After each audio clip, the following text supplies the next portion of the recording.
Video games make you ugly. All right, this video is for people who want a little bit more out of life and relationships. If you are good with how things are, that's fine. It's your life to live, not mine, so live it unapologetically. Godspeed. But if you are interested in my perspectives and experience around gaming addiction and relationships, let's get into it. Not only do video games make you less attractive, they also have the power to destroy your life. But I believe there are ways to navigate the treacherous minefields of this new frontier more effectively. As a man, I'm going to direct this video predominantly at the men, but it does apply to women as well. It's not in the male's best interest to play these video games, right? It completely changes how their brain functions, how their brain is wired. When these males play video games for even just 1 week, they literally become, I don't want to seem too harsh, but they become dumber. It's not the same for women. We don't really get a lot of dopamine when we play video games. We don't get as much dopamine, right? The males get a ton of rewards firing off in their brain when they do things like play video games. Literally, it's like they can watch me play video games as a woman. You can watch me play, but you can't play. Like, if you can't handle it, it's like children. When you're like, I always tell women, like, if you're gonna deal with these males, you're gonna have to think about these males as children. Okay, there is truth to the science that men's brains do react more to video games than women's brains. But what we are not going to do is demonize and shame men and call them children for gaming. And let me tell you why. And you might have to sit down for this.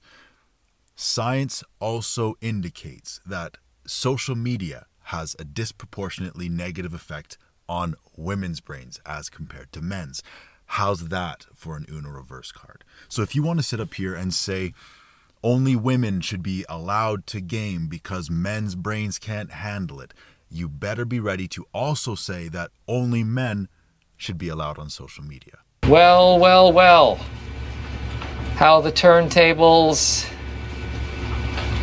It's hard to believe that that woman is a popular dating coach. She sounds an awful lot like the red pill guys who are always talking about how women are like children. Coincidence? I think not. Sexist propaganda is absolutely disgusting. And at the end of the day, moderation and proper prioritization are vital. We need to be careful of anything that is out of balance. Gaming and social media can be very dangerous to our minds and our relationships. I'm simply taking an exaggerated stance against video gaming in this video because I'm speaking from my experiences with overcoming addiction and taking back ground in life. Context matters. So I used to play hours upon hours of video games every single day. RuneScape, Star Wars Battlefront, and Call of Duty were my bread and butter. I remember I would feel stressed out and overwhelmed if I didn't get at least an hour of downtime to spend on video games every single day.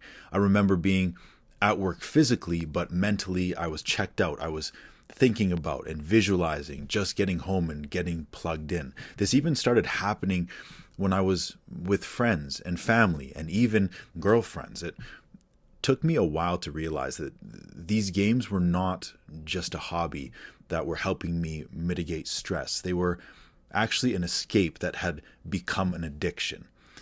According to multiple studies, video games rank in the top 5 relationship icks and red flags as reported by women. Taxidermy was lower on the list. The facts don't care about your feelings, bro. Playing video games is an unattractive use of energy and time. But let's talk about it a little bit deeper because it's not as black and white as I am. The defense I see all the time when it comes to gaming is that it's just a hobby, not unlike any other. But that's simply not true. Video games are a hobby like watching porn or scrolling social media are hobbies. Chemically speaking, video games release heavy, constant streams of dopamine into our brains, far more than almost any other real-world activity. Video games for prolonged periods of time can lead to something called dopamine exhaustion, which is when our brains have become accustomed to high levels of dopamine, which then makes all other activities feel less enjoyable. Anything other than gaming just does not scratch that itch, which obviously leads to a growing sense of disconnection, apathy, and meaninglessness when it comes to real life. If you're anything like me, you know exactly what I'm talking about, which leads me to the next scientifical fact. Video games are proven to shut off your amygdala, which is amazing to relieve emotional distress in the moment, but staying in that constant state of emotional suppression can lead to going numb, or a condition called alexithymia, which is a condition that makes it difficult to identify, understand, and express emotions, which is characterized by things like difficulty identifying and describing feelings, difficulty recognizing emotional cues in others, difficulty regulating emotions, a lack of empathy, and even an inability to connect our feelings and our instincts to our actions. Another reason why video games are so addictive is because they capitalize on our natural reward circuits. As we complete challenges in the games, it gives us a sense of accomplishment with very little pain or resistance or risk involved. We can be the hero of the story in the game, no matter how insignificant we feel in the real world outside of it. All right, now that we have covered some of the science-backed warning labels, let's talk more about how video games make you ugly.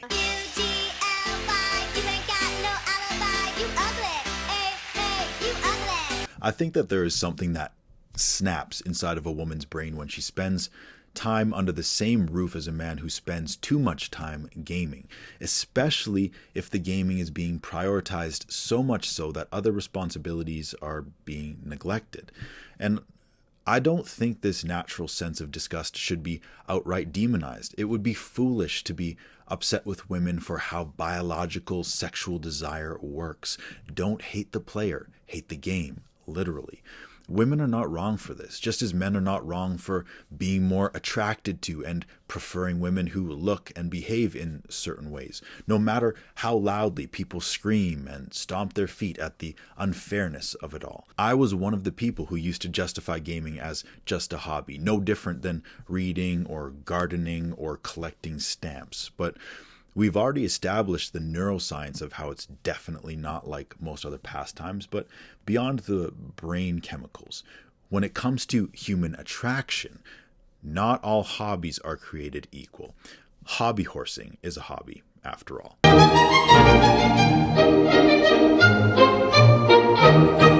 Different strokes for different folks, of course, but let's not be obtuse and pretend that racing remote cars is as sexy as being a Formula One driver, or like a man screaming at his television because his favorite football team lost is going to make his woman's loins burn with desire as compared to the athletes who are competing on the field. I'm not saying you have to be a race car driver or a professional athlete to be attractive, or that you can't enjoy the things that you enjoy. The distinction I'm trying to make here is to separate real world skills from fantasy world skills. Real world skills will always be more attractive, period. But there is a loophole. If you spend time on real world skills, if you prioritize your responsibilities and your relationships, if you have intention and direction for your life, that will greatly mitigate how ugly gaming makes you. Maybe it's not actually the gaming that makes you unattractive. It's the neglect and the abandonment. It's the lack of interest in anything less stimulating. It's the dulling of emotional availability. It's the escaping and ignoring of your responsibilities and relationships. This is an invisible mutant beast of the modern world, a foe that none of our forefathers ever had to face. We are up against strange, dangerous giants in uncharted territory. When I was a kid, None of this existed. I remember I got to play Age of Empires, a medieval strategy game, for 1 hour on the weekends in my teenage years. I didn't have a cell phone or social media, and honestly, I count myself as lucky for that. Video games are only getting more addictive and more immersive as technology continues to rapidly advance. This war for control over our minds and our mental health will only become bloodier. Our relationships are already suffering statistically, from marriage and divorce rates to childbirth rates to self-deletion rates, and it would be naive to believe that the movement of life from being outside in the grass to online platforms is not playing a major role in our destruction. I hope you understand. I'm being very heavy-handed on this topic on purpose. I don't aim to completely demonize video games. Hell, I'll still play them from time to time. But I also think we need to take navigating things like video games or social media or pornography very, very seriously. You think it's a game? You think it's a fucking game? Your life is not a game. But don't worry, I won't leave you upriver without a paddle. To escape the matrix of your mind, you have to understand a mind that has adapted to unnatural stimulus will very likely have a lot of trouble getting unhooked. Things like reading or journaling or even hiking might not cut it. If your mind is anything like mine, it needs stimulus and validation more comparable to video games to act as a legitimate substitute. Every person is going to be different, but as for me, I found solutions in learning to ride a motorcycle, taking up combat sports, namely boxing and jiu-jitsu, and learning how to trade stocks and build an investment portfolio. Physical and financial endeavors are often the first thing that we as men aim for, but we also should not neglect the power of the artistic and emotional. Reading and writing were not enough for me on their own, but writing poetry and performing at spoken word poetry events which was the first door I walked through that ultimately led me to start creating content and even publishing my first book. Of course, there has been a lot more that has transpired over the past decade, but these are some of the main pillars that I believe supported a new level of purpose and meaning in my life. A life that I no longer feel the need to escape from as often. I really do see more color in the world around me than I did all those years ago. I'm not numb anymore. I think one of the foundations of mental health is to spend more time doing things that create connection to our humanity than things that create disconnection from it. So I don't know what the answers to your test will be. We are all given unique assignments in life. Maybe it's art or dance or music lessons. Maybe it's wrestling with Mother Nature through hiking or whitewater rafting or learning wilderness survival skills. Maybe it's joining a sports team or learning a martial art. Maybe it's learning to code or play the stock market. Maybe it's taking up an internship at a startup company. Maybe it's volunteering and giving back to the less fortunate. I don't know. All I really know is nothing changes until you do.